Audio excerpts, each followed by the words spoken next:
Welcome to the Keller Online Weekly Update, your trusted source for safety and compliance news and information. Here's the news that matters to you.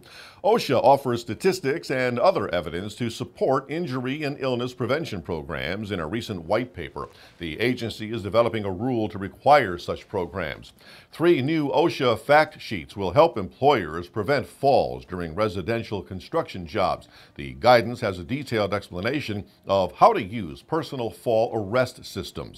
Workers' compensation costs for falls from heights range from $50,000 to $106,000 per instance. The highest costs were incurred from cases involving roofers.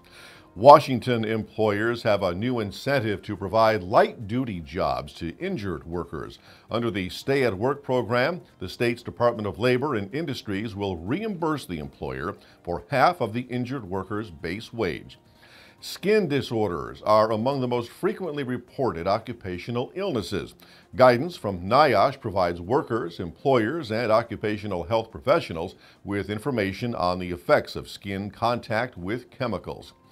90% of adults believe stress can contribute to the development of major illnesses, according to an American Psychological Association survey.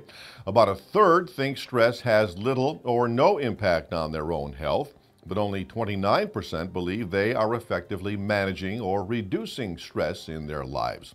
For more information on this and other safety news, please visit Keller Online, the most widely used safety management tool on the web at kelleronline.com. Thanks for joining us. We'll see you next week. Until then, be safe.